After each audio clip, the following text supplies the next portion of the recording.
প্রিয় বন্ধুরা, তোমরা দেখতে পাচ্ছ যে আমি জাতীয় বিশ্ববিদ্যালয়ের ওয়েবসাইট থেকে নোটিশ বোর্ডে রয়েছি। আর এই ভিডিওর মূল বিষয়টি হচ্ছে উত্তরপত্র পুনর্মূল্যায়ন।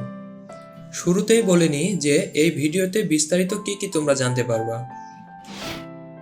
1 নম্বরে জানতে পারবা 2023 সালের অনার্স দ্বিতীয় বর্ষ পরীক্ষার প্রকাশিত ফলাফলের উত্তরপত্র পুনর্মূল্যায়নের শুরুর এবং শেষ তারিখ।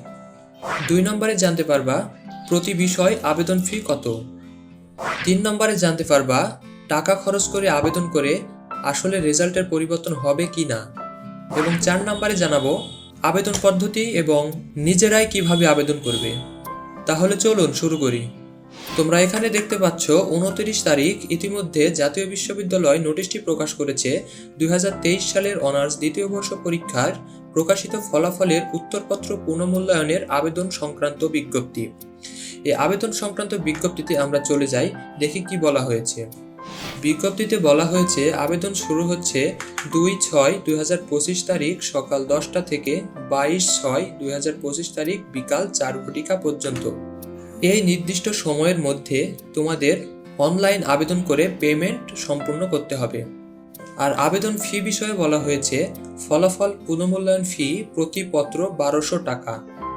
বন্ধুরা, আবেদন ফি যদিও এবার বেশি করা হয়েছে, 2 বছর আগে প্রতি সাবজেক্ট প্রতি আবেদন ফি ছিল 800 টাকা। আবেদন ফি কিন্তু বৃদ্ধি পেয়ে 1200 টাকা হয়ে গেছে। আচ্ছা, যাই হোক, কিছুই করার নেই। কিন্তু টাকা খরচ করে আবেদন করে আসলে কি রেজাল্ট পরিবর্তন হবে কি না, সেই বিষয়ে একটু আলোচনা করি। জাতীয় বিশ্ববিদ্যালয় সম্পর্কে প্রত্যেকের একটি ভ্রান্ত ধারণা রয়েছে যে জাতীয় বিশ্ববিদ্যালয় ভুতুরে বিশ্ববিদ্যালয়, এখানে পরীক্ষা দিয়ে একরকম ভাবে রেজাল্ট আসে একরকম, এবং টাকা খরচ করে বোর্ড চ্যালেঞ্জ করেও কোনো রেজাল্টের পরিবর্তন হয় না, শুধুই টাকা নষ্ট। এই বিষয়ে বর্তমানে আমি বলবো যে বর্তমানে এই বিষয়টি অনেক আপডেট হয়েছে, চেঞ্জ হয়েছে আর কি।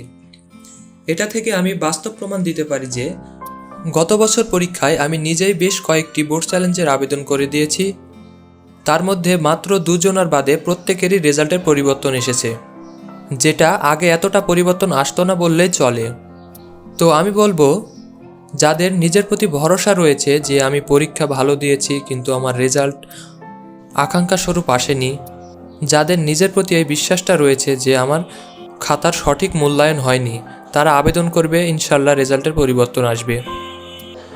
আর আবেদন পদ্ধতি সম্পর্কে বিস্তারিত ভিডিও আমার চ্যানেলে রয়েছে, আগের ভিডিও, যে কিভাবে আবেদন করবা, নিজেরা কিভাবে পেমেন্ট করবা। আর এখানে পেমেন্ট পদ্ধতি দেখতে পাচ্ছ যে পেমেন্ট পদ্ধতি বিভিন্ন ব্যাংক কার্ডের মাধ্যমে বা ব্যাংকে টাকা পেমেন্ট করা হয়। আর নিজে করতে চাইলে এখানে DBBL Dutch Bangla bank limited রয়েছে, যার মাধ্যমে তোমরা নিজেরাই পেমেন্ট করতে পারবা। বিস্তারিত ভিডিও আমার আগের ভিডিও চ্যানেলে আপলোড করা রয়েছে।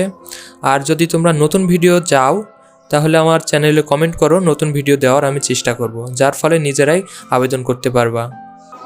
আর জাতীয় বিশ্ববিদ্যালয়ের নিয়মিত আপডেট পাওয়ার জন্য আমার চ্যানেলটি অবশ্যই সাবস্ক্রাইব করে সাথেই থাকবে। ধন্যবাদ।